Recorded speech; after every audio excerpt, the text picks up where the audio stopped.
Hello students, welcome to razor साइकिस। मेरा नाम अली हसन है और आज का जो हमारा टॉपिक है वो है organisational culture in organisational behaviour.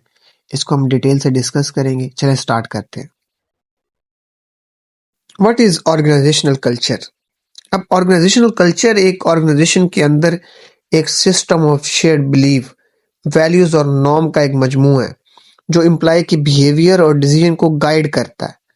अब ये कल्चर किसी भी ऑर्गेनाइजेशन की आइडेंटिटी होती है जो उसके अंदर के एनवायरनमेंट और लोगों के काम करने के तरीके को डिफाइन करता है। अब इसके कुछ एलिमेंट्स हैं। फर्स्ट है वैल्यूज।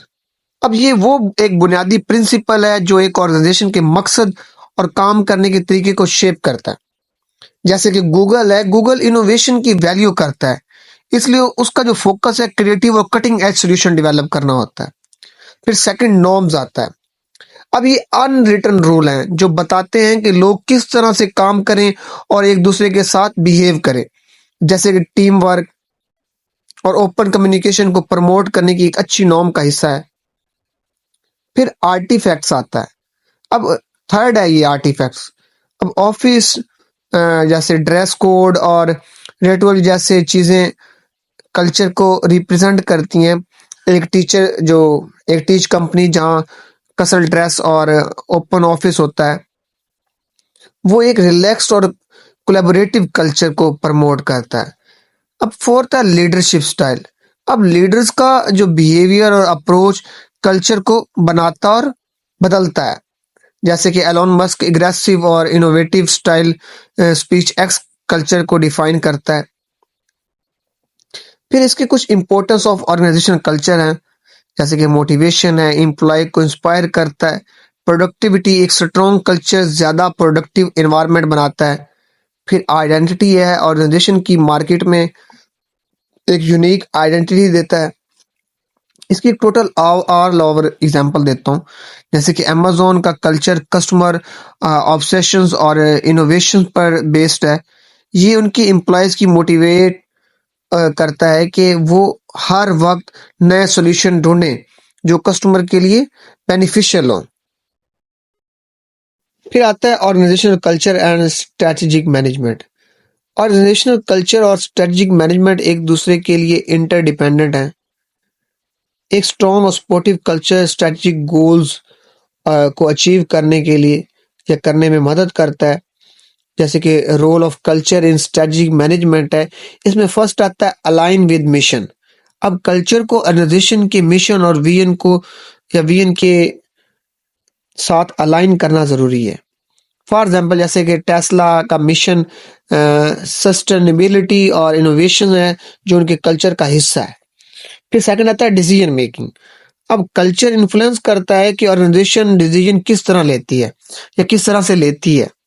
फॉर एग्जाम्पल, जैसे कि रिस्क टेकिंग कल्चर वाली कंपनी, जैसे कि ये क्रीम हो गई, इन ड्राइव होगी, एग्रेसिव एक्सपेंशन स्ट्रेटजीज अडॉप्ट करती है। फिर चेंज मैनेजमेंट होगी, एक अडॉप्टेबल कल्चर चेंज को स्मूथली इम्प्लीमेंट करने में मदद करता है। फॉर एग्जाम्पल, जैसे कि नोकिया रिजिड कल्चर उसके डाउनफॉल का सबब बना क्योंकि उन्होंने स्मार्टफोन के अलावा कुछ और अडॉप्ट ही नहीं किया। फिर चैलेंजेस आते हैं, इसमें रेजिस्टेंस ऑफ टू चेंज आता है, कल्चर स्ट्रेटजी आती है। मैं आपको टोटल आवर एक एग्जांपल देता हूँ, जैसे कि मैकडोनल्ड का कल्चर है स्टैंडर्डाइजेशन एंड एफिशिएंसी पर फोकस करता है, जो उनकी ग्लोबल एक्सपेंशन स्ट्रेटजी के लिए परफेक्ट है। फिर आता है एक्सप्लोरिंग ऑर्गेनाइजेशनल कल्चर। अब ऑर्गेनाइजेशनल कल्चर को समझने के लिए उसकी इंटरनल और एक्सटर्नल डायनेमिक्स को एक्सप्लोर करना जरूरी है। इसमें लेवल ऑफ कल्चर है। फर्स्ट है सरफेस लेवल, वो चीजें जो आसानी से नजर आती हैं, जैसे ऑफिस लेआउट और यूनिफॉर्म। फॉर एग्जाम्पल, बैंक में फॉर्मल ड्रेस कोड प्रोफेशनलिज्म को शो करता है। फिर स्पोर्ट्स वैल्यू ऑर्गेनाइजेशन जो ओपनली डिक्लेयर करती हैं, डाइवर्सिटी और इक्वालिटी पॉलिसीज। फिर थर्ड है डीप असम्पशन, ये वो हिडन बिलीफ हैं जो डीपली एम्बेडेड होते हैं। फिर एक्सप्लोरेशन टूल्स आती हैं, जैसे कि सर्वे है, ऑब्जर्वेशन है और इंटरव्यू है। अब सर्वे में क्या होता है, एम्प्लॉयज के फीडबैक से कल्चर का फ्लॉ आइडेंटिफाई किया जा सकते हैं। फिर सेकंड है ऑब्जर्वेशन, काम करने के तरीके को देखकर कल्चर समझना, फिर इंटरव्यू आता है, लीडर्स और एम्प्लॉय की पर्सपेक्टिव लेना। एक टोटल फॉर ऑल ओवर इसकी एग्जांपल देता हूं आपको, जैसे कि नेटफ्लिक्स का है no rules. Policy model explore करता है कि कैसे फ्रीडम और अकाउंटेबिलिटी एक प्रोडक्टिव इन्वायरमेंट बनाते हैं। लास्ट आता है evaluating the concept of culture. अब कल्चर को इवेल्युएट करना जरूरी है ताकि ऑर्गेनाइजेशन अपनी परफॉर्मेंस और एम्प्लॉय सेटिस्फेक्शन को मेजर कर सके।